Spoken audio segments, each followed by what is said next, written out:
ये क्या चीज़ है, हमारा पाकपटन, ये क्या घर है, हमारे पाकपटन की हवेली थी। हाँ, बहुत बड़ा घर था, बड़े कमरे थे। फिर वो एक उनका चबूतरा कोई था बाहर, उसको बहुत याद करते थे। अच्छा। कि हमारी माँ जो थी चबूतरे पे बैठती थी, सारे लोग आते थे, बातें करते थे, सबकी जो समस्याएं थी वो सुनती थी।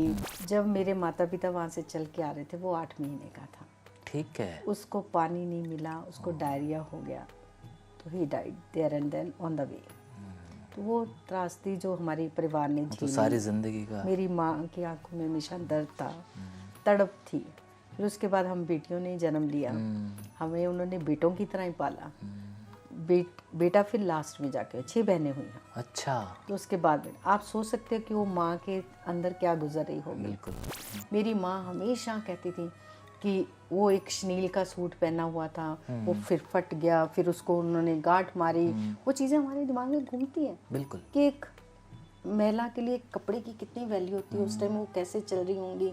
बच्चा उनके हाथ में था, फिर 8 महीने का था, फिर उसको मतलब इतने बड़े खर्चे थे, खाना नहीं मिल रहा था और भूख के कारण वो बच्चा गया। तो ये जो दर्द है, ये मैं सोचती हूँ कि हर एक को महसूस करना चाहिए। देश के किसी भी कोने में, दुनिया के किसी भी कोने में, पंजाबी हो, कोई भी कास्ट से हो, जिन्होंने 47 झेला है, यस, तो उनको इससे कनेक्ट होना चाहिए और उनको इस मेमोरीज को याद रखना चाहिए कि कितना मुश्किल है। आगे आने वाली पीढ़ियां कभी भी इस दंश को ना झेलें, कहीं कोई बंटवारा ना हो, परिवार में ना हो, समाज में ना हो, देश में ना हो। एक लाइफ मिली है, सब मिलके जिए, तरक्की करें, उन्नति करें। ये एक अश्विनी जी का भी सपना था और मैं उनके सपने को साथ लेके चल रही हूँ। ਜਾਂਦੇ ਜਾਂਦੇ ਇਹਨਾਂ ਦੀ शिकायत रहेगी, पंजाबी ਤਾਂ ਤੁਸੀਂ ਗੱਲ नहीं ਕੀਤੀ।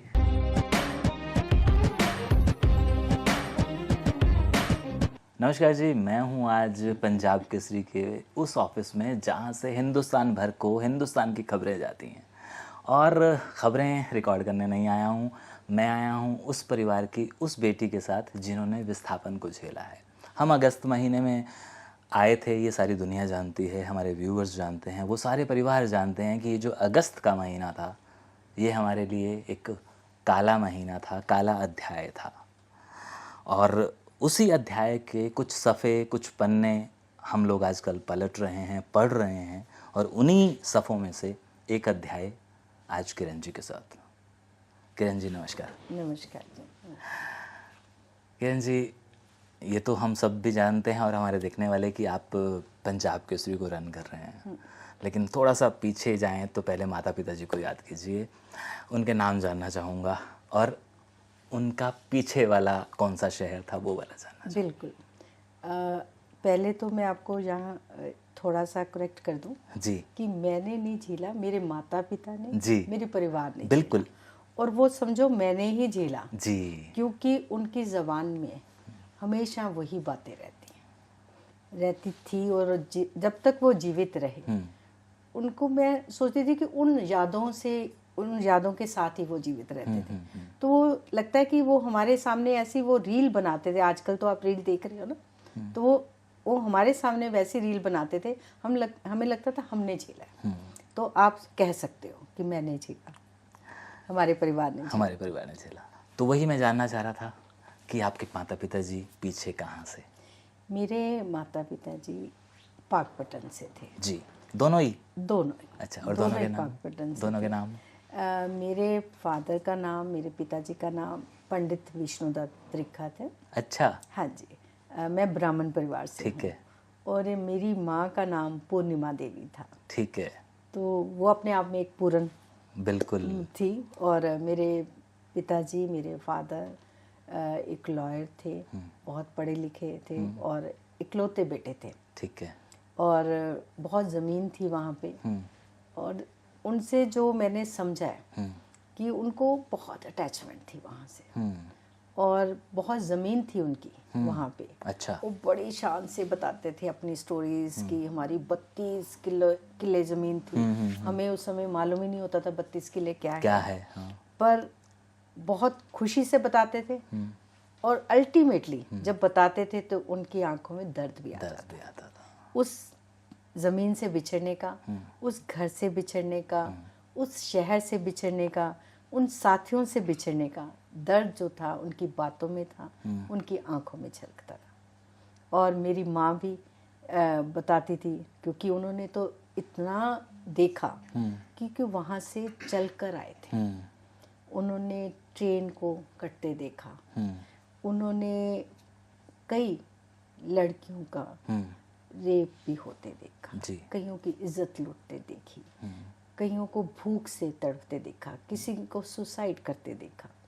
मतलब वो जो बातें हमें सुनाती थी ना, आज भी गूज़बम्प होते हैं, रोए कांप जाती है हमारे की ऐसा हुआ। और उन लोगों में हुआ जो आपस में प्यार से रहते थे, जिनमें कोई अंतर नहीं था, कोई जाति पाति नहीं थी, कुछ नहीं था, फर्क नहीं था, बहुत प्यार था जो उन्होंने हमें सुनाया। तो वो जो उनके अंदर एक यादें थी, एक खुशी वाली भी यादें थी कि हमने बहुत अच्छा टाइम, जो भी बात होती थी हमारे पाक पटन तो ये होता था, हमारे पाक पटन का खाना, हमारे पाक पटन में ये होता था। मतलब कोई बात होती थी, कंपैरिजन, मतलब हर बात में, हर कोई भी हंसी खुशी माहौल, कोई गमी का माहौल, पाक पटन पहले आता था। कभी बताते थे कि, या आपने कभी पूछा था कि कैसा था घर हमारा, कितने कमरे थे, कैसा नक्शा था, कैसा? यस, बहुत बार पूछा। वो कहते थे, हर बात को कहते थे ये क्या चीज़ है हमारा पाक पटन, ये क्या घर है हमारे पाक पटन की हवेली थी। बहुत बड़ा घर था, बड़े कमरे थे। फिर वो एक उनका चबूतरा कोई था बाहर, उसको बहुत याद करते थे। अच्छा, कि हमारी माँ जो थी चबूतरे पे बैठती थी, सारे लोग आते थे, बातें करते थे, सबकी जो समस्याएं थी वो सुनती थी।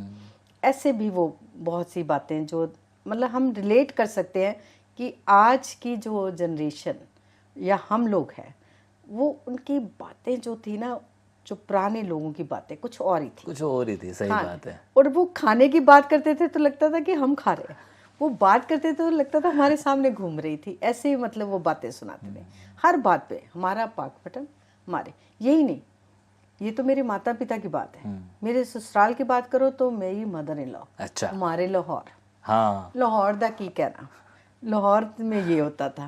मतलब मैंने दोनों तरह से जो बातें सुनी है, क्योंकि दोनों का ही वहाँ से कनेक्शन था। दोनों तरह से हम लगता है कि हम जिए, हम थे, हमें अभी ऐसे लगता है कि हम भी थे, उस समय को हमने देखा है, पर देखा नहीं, उनकी आंखों से। और आपके ससुरालियों की तो यहाँ एक कहावत भी बड़ी मशहूर थी, जिस लाहौर नहीं देखा उस जम्मे ही नहीं। बिल्कुल बिल्कुल, आजकल आपने प्ले भी देखा होगा, असगर साहब का। हाँ, जिन्हें लाहौर नहीं देखा उन्हें कुछ नहीं देखा। और वाकई अभी भी नहीं रीसा साढ़े लाहौर दी, हमेशा कहते थे। और पहरावा, खाना, अभी भी मैं बहुत से लोगों से मिलती हूँ जो वहाँ से कनेक्टेड होते हैं, जाना चाहते हैं, गए हैं, वो अभी भी लाहौर की बातें करते हैं। बड़ा दुख होता है कि क्यों हुआ ऐसा, होना नहीं चाहिए था। मैम, याद कीजिए पहली बार जब कानों में ये लफ्ज़ आया था बंटवारा, तब समझ थी या कैसे उस पल को आपने जिया होगा कि अच्छा ऐसा था? एक बच्चे को जब पता चलता है कि हम तो यहाँ के थे ही नहीं, हम तो वहाँ से आए थे, तो वो जो बंटवारा शब्द सुनने पे आपके दिल की जो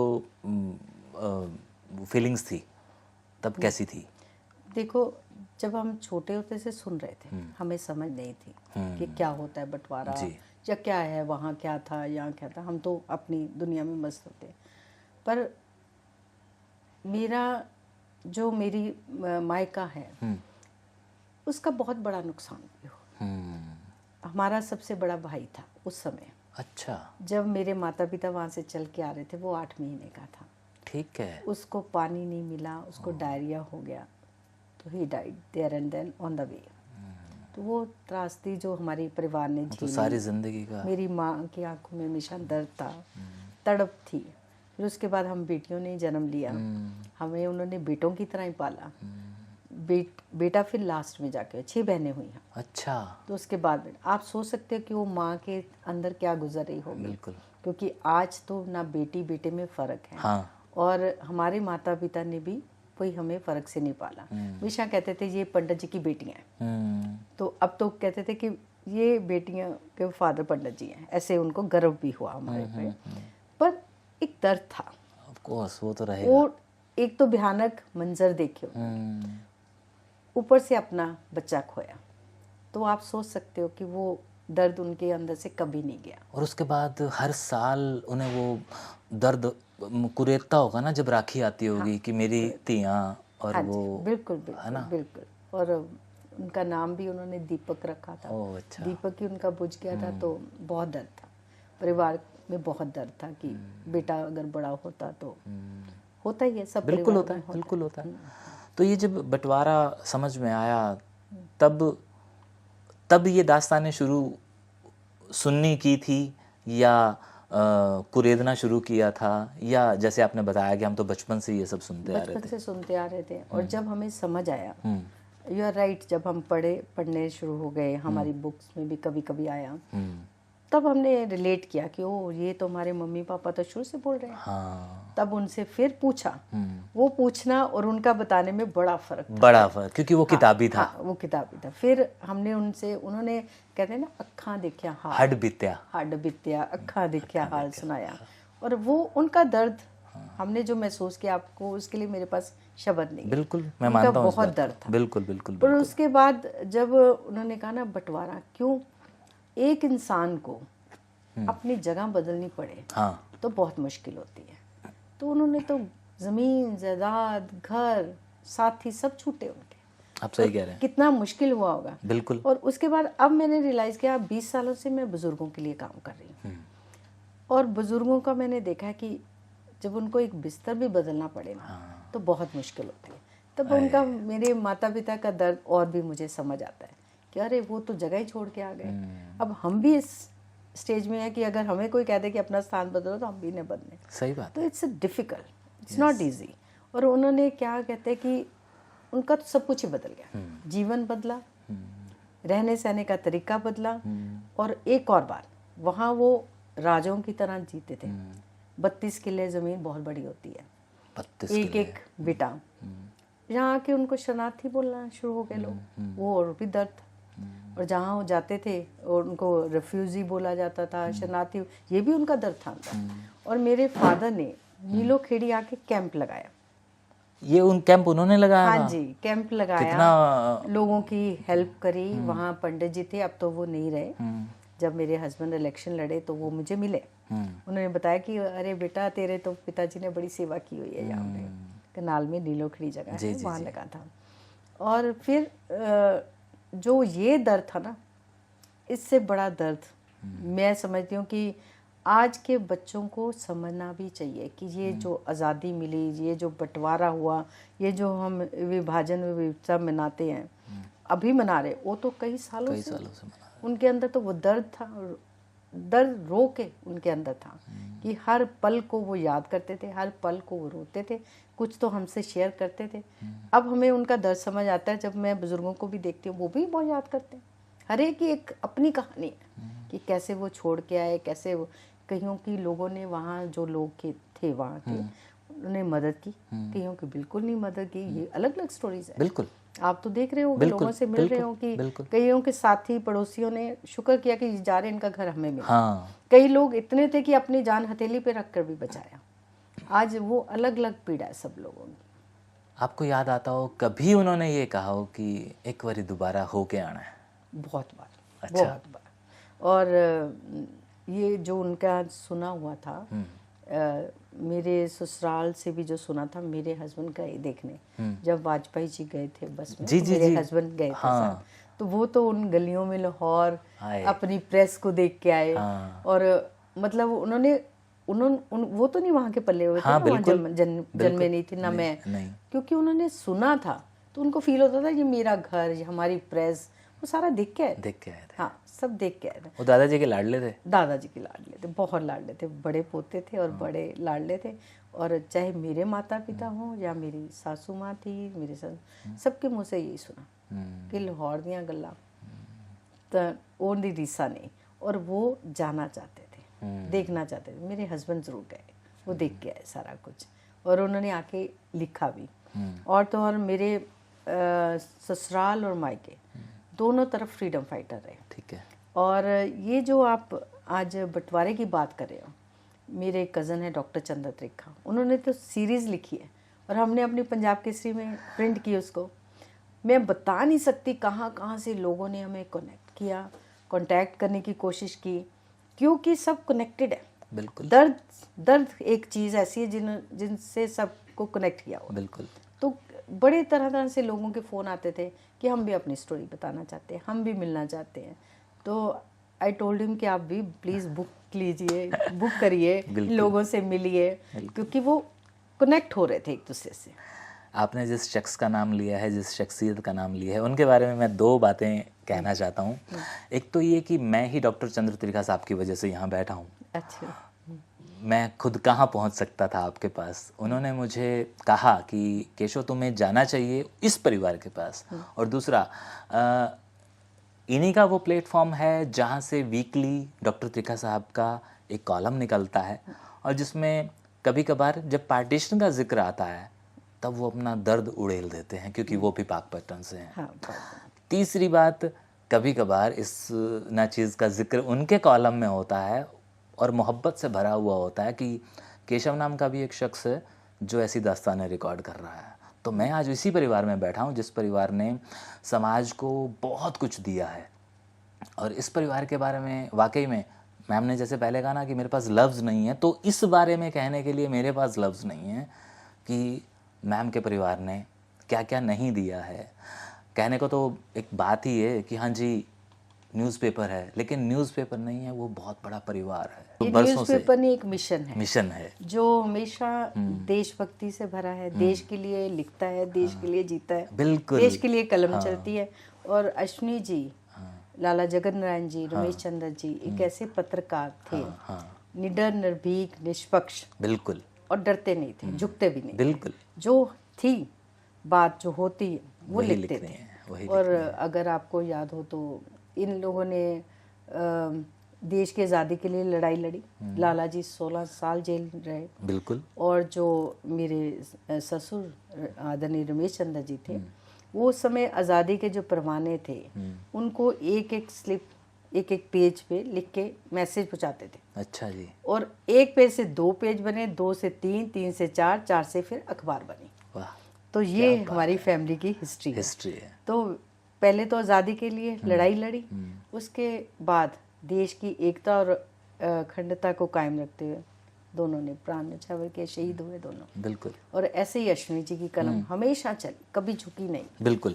अश्विनी जी की कलम के बारे में तो क्या कहने, मतलब उनको तो मतलब अभी भी लगता नहीं है ना कई बार कि ऐसा लग रहा है कि उन्हीं की कलम तो लिख रही है वो सारी चीज़ें।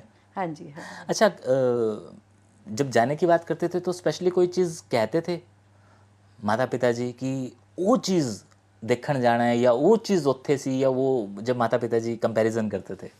पाकपट्टन, यस, बहुत बार कहते थे। बस यही कहते थे कि उनको अपना घर बड़ा याद आता था। अच्छा, घर और बाजार भी याद आता था। अच्छा। और फिर मेरी सासू माँ को भी वही था, लाहौर अपना कॉलेज याद आना सी। ये देखो मैं अपनी कॉलेज की BA मेरी मदर इन लॉ पढ़ी हुई थी।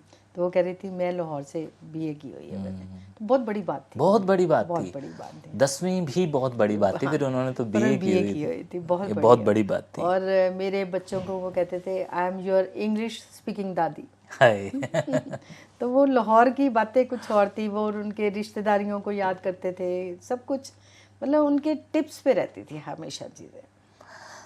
बातें तो बहुत सारी हैं, लेकिन अंत में बस इतना कि आज जब हम 2024 में जी रहे हैं, तकरीबन 80 साल होने को आ रहे हैं देश के विभाजन को, और हर साल अब कुछ वर्षों से हम लोग विभाजन विभीषिका भी मना रहे हैं।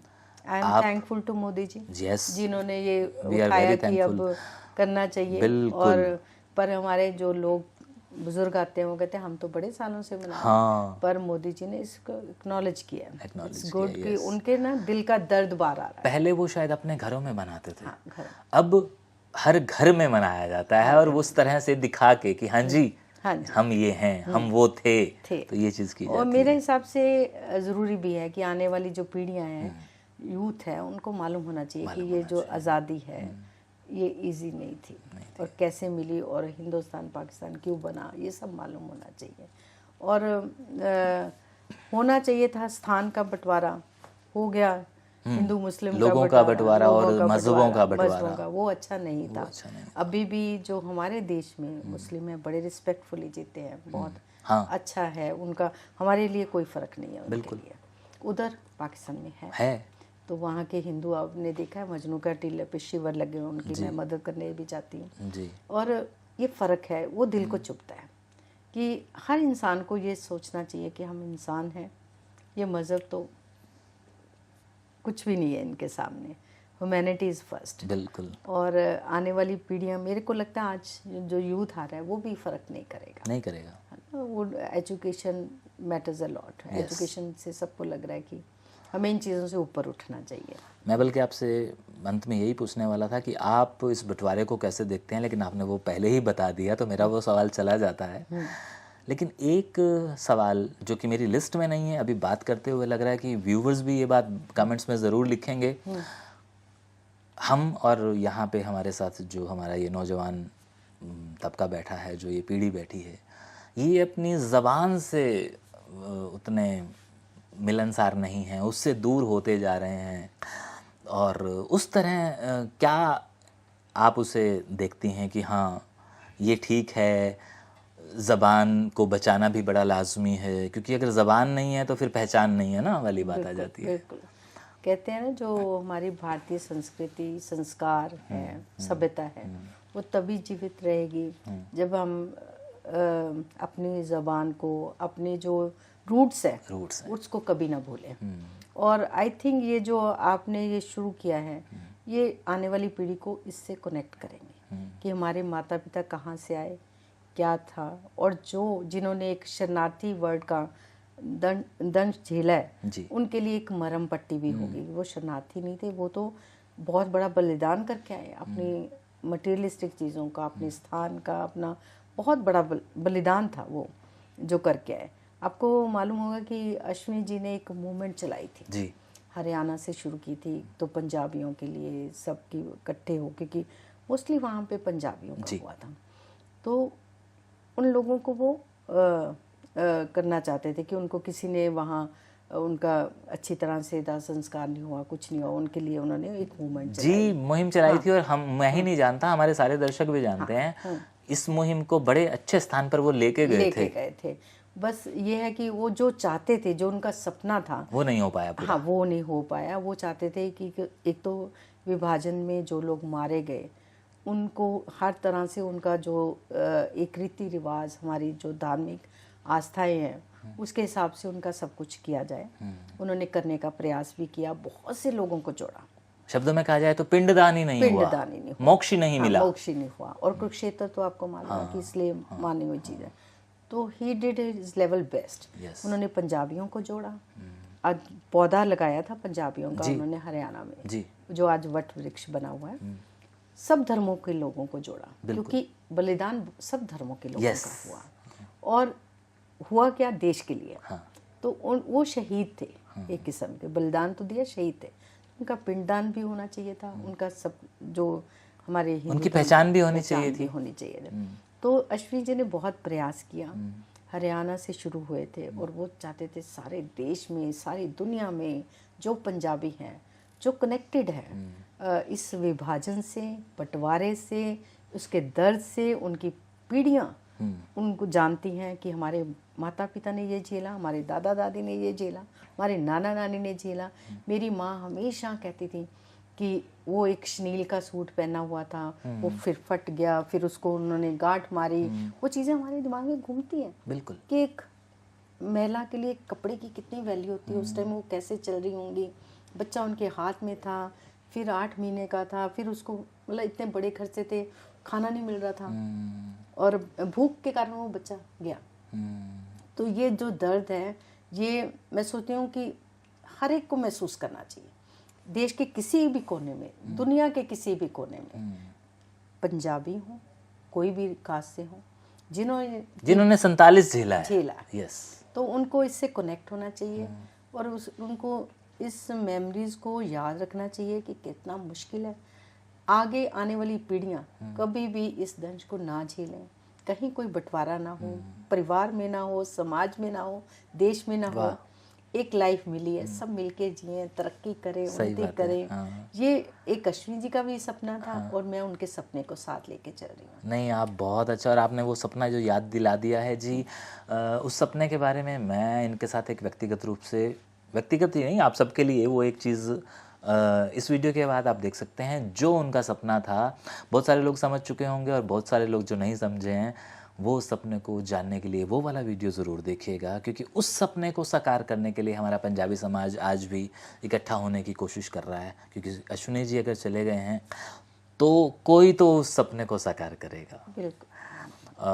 ਜਾਂਦੇ ਜਾਂਦੇ ਇਹਨਾਂ ਦੀ ਸ਼ਿਕਾਇਤ ਰਹੇਗੀ, ਪੰਜਾਬੀ 'ਚ ਤਾਂ ਤੁਸੀਂ ਗੱਲ ਨਹੀਂ ਕੀਤੀ। ਜਿਹੜੀ ਮਰਜ਼ੀ ਕਰਾ ਲਓ, ਪੰਜਾਬੀ ਤਾਂ ਸਾਡੀ ਪਹਿਲੀ, ਸਾਡੀ ਮਦਰ ਟੰਗ ਹੀ ਪੰਜਾਬੀ ਹੈ। ਜੇ ਪੰਜਾਬੀ ਨਹੀਂ ਹੋਈ ਤੇ ਫਿਰ ਕੀ ਬੋਲਿਆ, ਹੈ ਨਾ। ਮੈਂ ਉਹੀ ਕਹਿ ਰਿਹਾ, ਸੁਣ ਲੈਣਾ ਤੁਸੀਂ ਸਾਰੇ। ਇਹਨਾਂ ਪੰਜਾਬੀ ਪਰਿਵਾਰ ਤੋਂ ਹੀ ਹੈ, ਪੰਜਾਬੀ ਪਰਿਵਾਰ ਵਾਲੇ ਬੰਦੇ ਪੰਜਾਬੀ ਬੋਲਣਾ ਅੱਜ ਵੀ ਜਾਣਦੇ ਹੈ। ਬਿਲਕੁਲ ਜਾਣਦੀ ਹੈ, ਪੰਜਾਬੀ ਲਿਖ ਵੀ ਸਕਦੀ ਹਾਂ, ਬੋਲ ਵੀ ਸਕਦੀ ਹਾਂ। I can talk in Punjabi, walk in Punjabi, run in Punjabi। ਇਹ ਵਾਲੀ ਗੱਲ ਇੱਥੇ ਕਹੋ, ਇਹ ਵਾਲੀ ਗੱਲ ਇੱਥੇ ਕਹੋ। ਬਿਲਕੁਲ ਬਿਲकुल ਪੰਜਾਬੀ 'ਚ ਮੈਂ ਪੰਜਾਬੀ ਬੋਲ ਵੀ ਸਕਦੀ ਹਾਂ, ਲਿਖ ਵੀ ਸਕਦੀ ਹਾਂ।